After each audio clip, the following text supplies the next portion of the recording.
Hello everyone जी, Rawalpindi pigeon पीके जी। तमाम दोस्तों का क्या हाल है? ठीक है, सही है, ठीक है। तमाम भाइयों की माशाल्लाह टॉप क्लास दोस्तों, लंबी नोकें, साफ़ नोकें, साफ़ आँखें और खड़े स्ट्रक्चर, खड़ी तख्तियों के माशाल्लाह 10 बच्चे अवेलेबल हैं।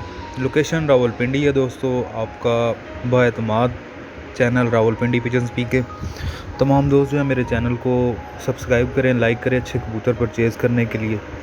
और जिन भाइयों को अच्छे कबूतर चाहिए और जो भाई धोखाधड़ी से बचना चाहते हैं वो लाजमी मेरे चैनल पर आएँ, अपनी डिमांड बताएं। इंशाल्लाह हमारे पास होंगे तो हम ज़रूर अवेलेबल करें। ये देखें माशाल्लाह, स्टैंड देखें माशाल्लाह तमाम परिंदों के। ये 10 बच्चे हैं दोस्तों, टॉप क्वालिटी के, ठीक है। और कार्गो ऑल पाकिस्तान है, जहाँ पे कहेंगे आपको कार्गो करवा दिया जाएगा।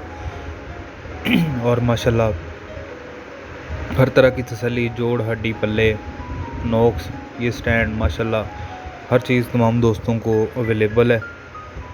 जहाँ कहेंगे पाकिस्तान पंजाब में, जहाँ कहेंगे कार्गो हो जाएंगे, ठीक है। लोकेशन रावलपिंडी है।